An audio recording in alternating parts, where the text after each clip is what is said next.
Hello, this is Cooper Ray, and you're watching Cordially Cooper. Today we will be discussing Article 3 of the Bill of Rights, the Art of Conversation, and I have two special guests. So join us, won't you?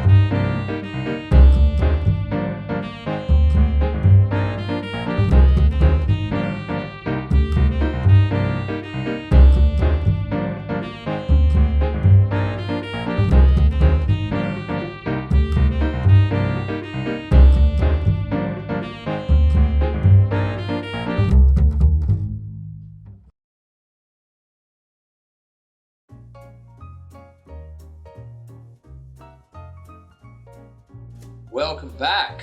I'd like you to meet my guests. You will remember Tom Fisher, who was here last week, back by popular demand. Thank you. We haven't kicked him out. He's shacked up in the guest room till the scotch runs out. And a good friend and a prominent local blogger and Charlestonian, Andrew Thomas. Welcome, Andrew. Thank you for having me. So tell our readers a little bit about yourself. Well, as you briefly mentioned, I'm from Charleston, born and raised. Deep roots, so to say, so I'm in the place I love. Went off to USC for college. Not California. That's correct. I went to the University of South Carolina, which, by the way, USC and Columbia is older as an institution than the state of California is as a whole, so we like to mention that, just for those who say, oh, USC.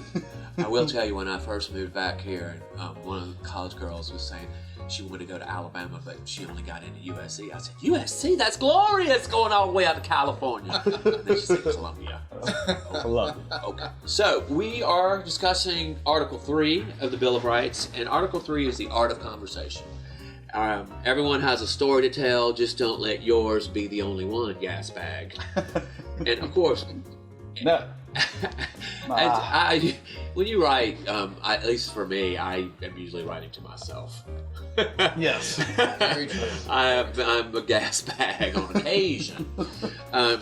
But I write about, and we talk about this all the time, that etiquette and manners are to make people feel comfortable first and foremost, and they are to be generous. And what I open this with is one of the cornerstones of the foundation of good manners is generosity. And that is generosity of time, of people's patience, and of their ability to listen to you carry on ad nauseum. I talk about, we always have to have good conversation at the ready. It just makes you a better member of society, but it makes you particularly valuable to a hostess, especially at a smaller party or a dinner party. A good conversationalist is highly valued. Well, Cooper, can you give us some specific points that we can commit to memory? No. So that maybe like not interrupting. That's number one. Might... Number one is do not interrupt. And that should just common sense, but we've all known that common sense is not common. A second one, and very, very important, is keep it clean. Even Andrew struggles with that. I can so imagine. Keep it clean, and to that end, I always say speak in euphemisms if you must. And a good example of that is here's the vulgar truth versus a civilized euphemism. So the vulgar truth would be, Andrew got so shit-faced last night, I found him passed out next to the toilet this morning. Oh my. Not the first time. The civilized euphemism would be, Andrew got a little overserved last night and did not look his best this morning. You've said the same thing, but you've said it to two different audiences. One is for your bros in the basement of the frat house. The other one is at Mrs. Hightower's dinner table.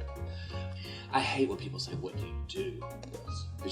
We're not in a business situation. We're in a social situation. And I think when you ask someone where they're from, that opens up so many conversations and so many avenues that you can pursue. If you've gone through those and the person you're talking to is still a turnip, it's not giving you, it's just giving you yes, no. Then you can say, it's a good way to say, ask somebody what they do. And I think it's so polite. It's to say, how do you spend your days? Yes. And then they can say, well, I actually am a keypad operator at IBM and I want to kill myself. Or they can say, I paint pretty pastels in the summer. I mean, everybody spends their day doing something.